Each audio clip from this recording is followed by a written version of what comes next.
Hey guys, Matt here and welcome back to another episode of Matthew Land, the Techno Man.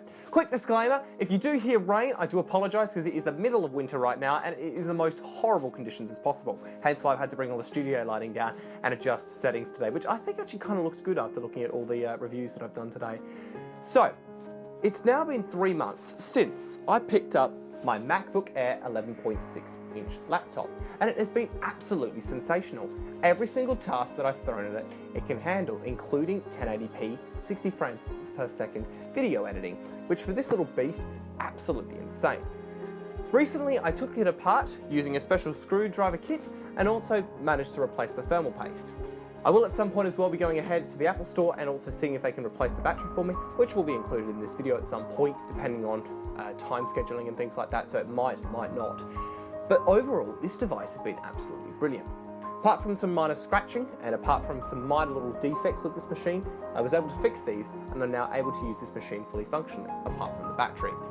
But so far, everything has been working absolutely brilliant. Now when it comes to the battery, I was talking about that, and because of the fact I had this for a while and the battery was okay, it's only just about now that it needed replacing. And that's the other thing you need to remember when doing batteries on MacBooks that are so cheap. I only spent $215 on this machine, and it was an absolute bargain for the price. But at the same time as well, it was important to understand that eventually I would need to replace the battery, as I had to do for my 13-inch MacBook as well. This is actually used to be my daily driver until the battery had issues. I'm still using my 13-inch MacBook daily as well. My 13-inch MacBook is still something that I tend to use most before this, and the reason for that is, well, it just has a bigger screen size. However, when I need to go and I need to run, I can take this for a quick note-taking device, or I can use this to run a couple of things that I need to emulate. As I'm currently doing my TAFE qualification at the moment, I have this little device for note-taking and use the main computers there to do all the hardcore work, such as running the VMs and running the PowerShell scripts. Of course, because this does run on macOS, I can't actually, of course, run PowerShell for native options and native reasons. So I am able to run virtual machines absolutely fine on this as well. Temperature-wise as well, this machine I ran through several stress tests, through several games, and it never thermal throttled. The highest temperature it reached was only 75 degrees, and considering I didn't even change the thermal paste, well, till recently, it was doing absolutely amazing. I must admit, taking apart the MacBook was quite tricky, and I had to spend a whole entire day just trying to find the correct screwdriver. However, by succeeding and replacing that screwdriver, I was able to create an awesome device. This device, of course, is still very, very powerful, and considering the size of the space, it absolutely is brilliant, including the full-size keyboard and the trackpad as well, which I absolutely love.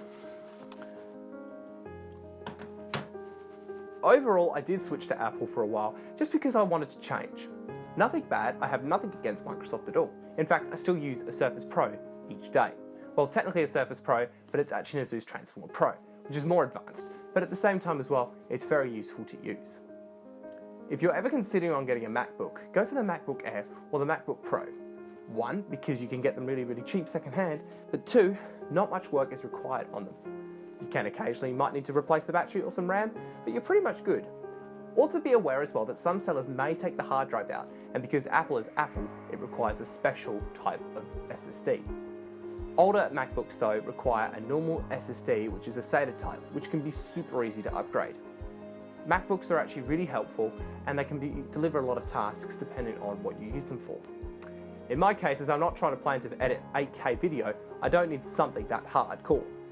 If you were going to go something for that hardcore, you'd go more the MacBook Pro in the newer 2019 range, or even potentially the new cheese grater Mac that is being released, which I think is pretty insane. Overall, I've had an amazing experience with this device. The only thing I would do to it is add a D-brand skin, which I wouldn't mind doing.